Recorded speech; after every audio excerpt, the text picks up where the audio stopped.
All right, guys, we're back here. We get a ton of comments, a ton of messages, a ton of phone calls, emails regarding coilovers, shock tuning, side-by-sides, Jeeps, you name it. We get tons of it. So I wanted to make another video. This video is going to be more in-depth, more on the math and the whys, why you would do this, why you would do that. So if you're not interested in any of that, just move on now. But we're going to discuss preload, ride height, spring rates and formulas for spring rates, crossover ring adjustments, and then troubleshooting and common questions will be at the end, and Mel's gonna break this down into like segments so you can jump through. And she's also gonna try and put all the math formulas that I'm talking about in the video, she'll put on the screen so you could pause, take notes at home, because it's probably gonna be a lot better than my chicken scratch on paper, so you can actually read the numbers that she's writing. And we're gonna use my machine on this video, and I'm gonna give you guys all my data, all my spring rates, my spring sizes. Gonna give it out there. Nothing. I'm not hiding anything. No one else that I know of runs the rates and the springs that I'm running, but I can tell you that anyone that's ridden this thing is speechless when they get out. And I've taken lots of people for rides, so I don't know everything. I've learned all this from watching other guys on YouTube and going to races and picking guys' brains who've been doing it for more years than I have. I'm not that old. So I'm just giving you what I've learned and what I know for you to take as a grain of salt and learn more yourself. Hopefully you pick something up from this and you learn something. And if you know more than me, I'd love for you to leave a comment and educate me in the comments below. We can have a discussion because we're all in this sport to learn. Everybody should have a better ride. So with that being said, let's get into this and let's all learn some more about springs and setting up your side-by-side.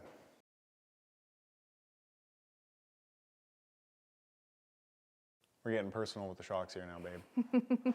Okay, so we're gonna start this off with talking about the spring rates that are on your machine and the formula to figure out your spring rates, your combined spring rate. Now, not all spring manufacturers are going to give you their rates, and you can put them on a spring compressor and measure them and calculate that, which I think I showed in a previous video. Yep. We're not gonna talk about that today. We're gonna go with, if you know your rates, this is the formula that you're going to use and why you're going to use it. So on the top, you have a tender spring. On the bottom, you have a main spring. And then you have your spring isolator and your crossover. So the formula that you need to understand when you're setting up your vehicle is it's tender spring times the main spring in brackets, and then you divide that by tender spring plus the main spring in brackets. So you have to do the multiplication and the addition in the two sets of brackets first, and then you divide the two numbers. For this instance, on this machine that I have, it's a 200 over a 200, so I know it's divided in half. It's a 100-pound combined spring rate. Now, how do you get that number and why is that number important? You have to imagine if you took the bottom spring out or the top spring out, and you just had that one spring sitting on the table. When it's a 200-pound spring, that means it takes 200 pounds of force to squish it 1 inch.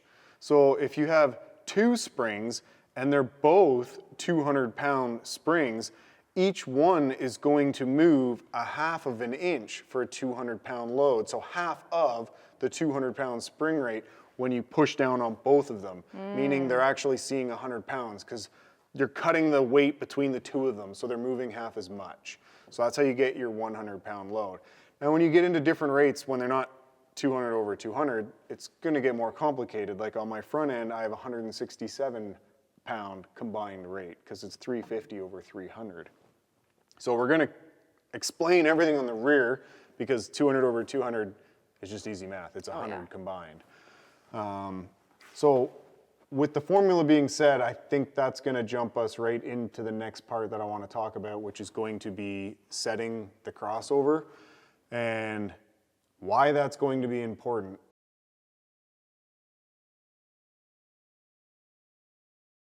Okay, so now that we've talked about the spring formula, we're gonna get into the crossover formula. It's kind of similar. So the formula for setting your crossover is kind of a rule of thumb, but you're gonna go with your tender spring divided by your combined spring rates. So this is again, 200-pound tender, combined we were a 100 pounds, so that means that it is a 2 to 1. So 200 divided by 100 is 2. 2-to-1 ratio. What does 2-to-1 ratio mean to you at home? That means that every 2 inches this isolator moves on the shock, your shock is moving 1 inch. Okay. So what is the point of the crossover ring? The point of the crossover ring is to jump up your spring rate, to avoid bottoming out and to make the car feel more lively or more dead are the 2 terms that I like to use. And that happens when? The isolator contacts it. Gotcha. So when this isolator moves up on my car, it'd be 3 inches and contacts this crossover. That's like taking this spring and removing it, and you only have 1 spring. Okay. So you're going from combined 100 pounds for every single inch this shock is compressing. It's 100, 100, 100. Yep. To this contacting, now you're jumping to 200, 200, 200. So you're doubling your spring rate. Okay. So if you set that crossover too low, specifically in the rear of a vehicle, or side by side, You're gonna hit it way sooner. you're gonna get on the 200 pounder really early, and that's gonna make it do this over all the bumps and the whoops, and it's gonna skate, and it's gonna be super lively. And people often misunderstand that, and they'll think that the problem is in the front end, and the front end is feeling too dead, but it's actually because the rear end is too stiff. So it's not allowing the shocks to compress enough, and it's just bouncing, and it's compression bucking. It's not compressing, and it's bucking off of all the bumps. Gotcha. So it's good to do that math and know that if 200 over 100 combined is 2-to-1, so then you take and measure your shock shaft, and for setting up the crossovers, I don't include the rubber bumper at the bottom because that is part of the travel. And I do want this main spring on it when you get into the bump, 100%, because you want to avoid completely squishing that all the way. Yeah. So I measure from the rubber bump to the seal head. So this shock is set up at roughly 6 inches of shock showing, and I have 3 inches of crossover. I actually have it set up so that it gets on the crossover a 1/4 inch before the rubber bumper, and the rubber bumper on this shock is almost 3 inches long, and it will completely get squished, like it'll bottom when you're hitting it. on a hard hit. And when it does that, the car will buck and unload because there's so much energy in that 200-pound spring, because every inch you're adding 200 pounds, so it's 200, 400, 600, 800. And it's what, a 12-inch spring? I think it's a 16. 16, so 2 times 16, that's 3,200 pounds by the time you get to the bottom of that spring. Of stored energy. Of stored energy. And then you also have a nitrogen spike. If you have 200 pounds of nitrogen at full extension, this shaft has gone into the shock, the oil has been displaced and pushed into your reservoir, your IFP has moved, which if you take the volume of the shaft, pi r squared times length, you can figure out how far your IFP moved, then you can figure out how much less volume you have of nitrogen, 200 in the volume, and then subtract that volume. Yep. Nitrogen goes up, spring rate goes up, all of that combined makes that shock want to unload and kick off. So you have a the ton of bump. energy coming out. A ton of energy. Yeah. So that's where Gotcha. rebound valving on the high speed of rebound becomes really important. But we're not talking about valving in this video. That's something else. So setting up your crossover, I like to tell guys on a lot of their machines to move it really far up, and the safest rule of thumb, just to help get your car dialed in at home. This is the quickest way to dial you in, and then you can fine tune it and go either way from there and keep bringing it down. But I always like to go on the loose end and then stiffen it up. So take and measure the diameter of your coils. We're just gonna say it's a 1/2 inch for this example, and add how many you have. So I've got 1, 2, 3, 4, 5, 6, 7, 8. So 0.5 times 8 would be 4 inches. So that means if this spring was fully collapsed, it'd be 4 inches long. But you never want a spring to be fully collapsed because that's coil bind. That's metal on metal smashing. Yeah. So set your crossovers at least a 1/2 inch more than that. So measure up from the top of the spring, come down 4.5 inches to the bottom of your crossovers, so that you're allowing all of the travel to pretty much always be on your combined rate, on the soft rate. And then you know you're not getting a spring buck from jumping to the stiffer spring. If you've got, like I see some people they'll have a 150 up top and a 300 on the bottom. And then the crossover is only 1.5 inches above. So after that, depending on what the math is for their ratio, that gets on it really soon, maybe 2 inches of shock compression, it's gonna buck like crazy. It's not gonna ride good at all. So you need to move that way up and just run on the combined rate and then bring that down for the last couple inches of travel in your shock. It's super, super important on the rear end for the bucking, and it's super, super important on the front end to keep the front end up. A lot of times you'll watch a side-by-side run through the rough stuff and you just see their tires rip up in the bumps and the vehicle doesn't lift at all. If you bring that crossover down closer to the isolator on the front, it'll get on the stiffer spring sooner and help keep it popping and keep you just kind of floating front end high through all the rough bumps. A lot of people like that. I guess some people wouldn't, but that's what the crossover does at the end of the day. Jumps from your combined of, in this case, 100 pounds, right on your main to 200 pounds. And I find, to sum it up, the UTV world likes the back way up high to stay on the combined rate to avoid the bucking, and the front a lot closer to the isolator to keep the front end up. Cool.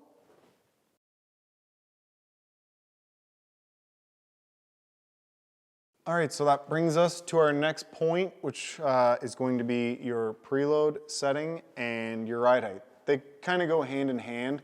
A lot of people you'll see, they'll talk about their ride height based off like measuring from their skid plate to the ground. I really don't like doing that, and I don't do that here because tire selection is huge. So these are 35-inch Moto Ravage XLs. They measure 33 inches tall. Someone's lying to us. So our one buddy who we did a video with, Rock, he has System 3s, and they're 35s, and they measure 34 and like 7/8. They're really close. Now I'm on a 10-inch wide rim. Mel is on the factory rims, and hers measure a 1/2 inch taller than mine. So that's why I don't go off ground clearance on the skid plate. Everyone says, oh, 15 inches on some side-by-sides, 14 on others, 17 on others. Tire pressure plays a huge role. Rim width, tire selection, all of that plays a massive role. So personally here at the shop, I always go off of shock shaft showing. It seems to be far more accurate and a far better way of measuring. And a lot of other people will also do angle of the axle or the CV shaft coming out here. They say rule of thumb is to keep it under 13 degrees, so like 10 to 13 degrees. I just personally think it's a far more accurate way of measuring than from the ground to your skid plate. Now, how do we measure preload? You take your free length of your spring. So this is a 16-inch spring. And a lot of springs, they even say that on there, 16-inch by 3-inch by 250 pounds, the spring tells you. It's kind of worn out. This is an old one. So if I were to put 1 inch of preload, because we do know that off-road vehicles like to run between 1 and 2 inches of preload for a good ride, a well-rounded rule of thumb on anything off-roading is 1 to 2 inches of preload should work really nice for you. So if you were to add 1 inch of preload to this, you would just make sure that when the shock is fully extended, so the vehicle is up on a jack, the spring is at 15 inches. That would be 1 inch of preload. So you do your preload with the vehicle, the tire off the ground? Yes. Not at ride height. Okay. So you'll find a lot of people will give you this measurement on their shock. And they'll be like, oh, I have 6.5 inches of preload. Well, that can't be true because you don't know how long their springs were relaxed. You need to measure from relaxed and then compress them. And that way you know, back to my rates, 200 over 200, if I have 1 inch of preload on these shocks, that means at full droop, full extension when the tire's hanging in the air, this shock still has 100 pounds of force pushing down on it. Now, if you had 4 inches of preload on this to get you the exact desired shaft showing and ride height that you want, and that was squishing them 4 inches. That means at full extension, this shock is seeing 400 pounds of force pushing down on it. That's hard on the internals, and you'll find the vehicle will feel really, really harsh in the small bumps when you have a lot of preload and a soft spring, and it'll feel really lazy and dead. Again, back to lively and dead, a stiffer spring with less preload will ride more lively, more fun, and will feel better in the softer stuff, and then it'll avoid bottoming out as well. So that's how you measure preload. And ride height, I go off of shaft. A key part though to the shaft when you're doing the ride height measurements is you include the rubber bumper, because like I said earlier, on a full big hit when you're setting your crossover, that will compress, and you do want your mainspring when that compresses. So ride height includes the bumper. So you go right to the bottom of the rubber bump stop, up to the seal heads. Rough number for the videos, say 10 inches here is our rough measurement. So I have 10 inches of shaft showing on the back on a, say it's a 14-inch shaft. I don't have it jacked up to measure it. So then I have 4 inches left to come down and 10 inches to go up. And that's how I like this Cowie setup. So that is how you measure your preload. You measure it from free length and then compress 1 to 2 inches is the ideal amount. Oh, we forgot to say, we got new merch, new hats. If you want to support us, you go d3offroad.com, get yourself a hat. They're pretty sweet looking. They're flex fit. Yeah. Instead of a snapback, you got them in brown and gray. So 2 colors. Limited edition. Get them while they're hot. Limited edition. So good. So now you're going to talk about some troubleshooting and different questions and common things you see in this field of work and what people come to you with the most. Yeah. So now that we've gone over the preload, the crossover, measuring your springs, figuring out your spring rates, and the formulas for them, let's just go over some common questions and comments I see often. So probably the most common thing I get from everyone is the car is bucking and skateboardy at speed.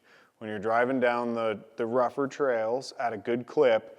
Like it's skatey? It's like going side to side? Kind of like white knuckle hold on, and you're counteracting with the steering wheel to keep the rear end in check. Yeah. Because in Ontario, Canada, we don't have sand dunes here. We don't have like long, rolly whoops that you can just like skip across. Our terrain is like boulders and square edge and ruts and Canadian granite shield, and it beats the crap out of you. Yeah. So that's super common, and what I find most cases is they either don't have a spring kit, so they're just the factory springs, and a lot of machines don't even have dual. It's just one and then a collapsed tender, which is just for looks. People say it's to pass the government rollover or whatever, but who cares? It's just for looks. It doesn't really do anything.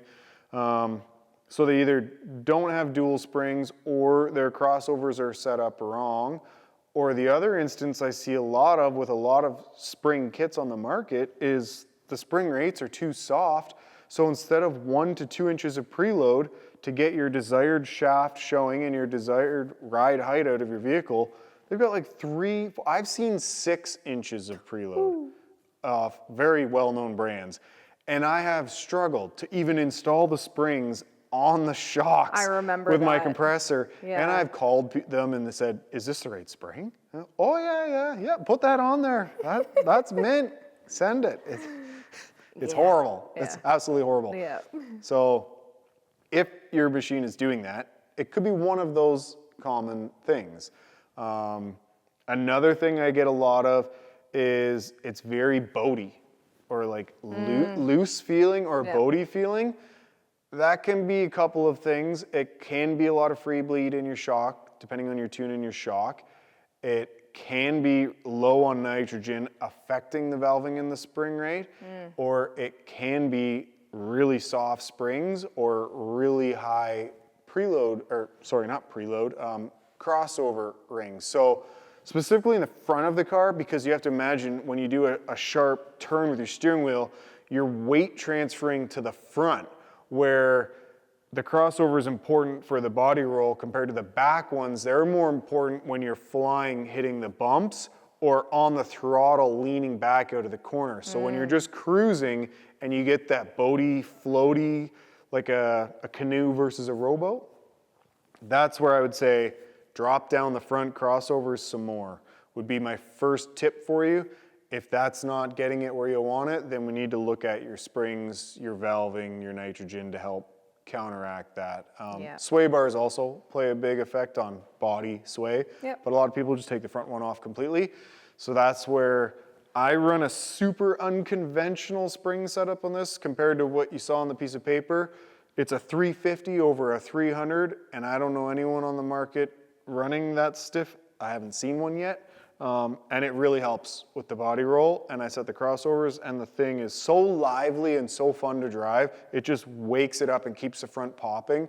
I just love it. So that'd be another really common thing I see.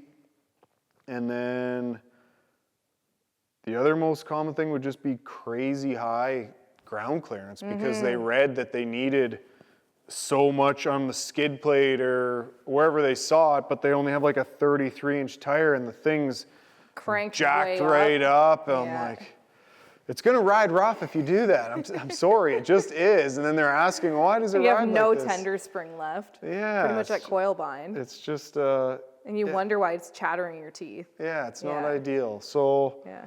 hopefully you guys found these tips and formulas helpful and spring setup.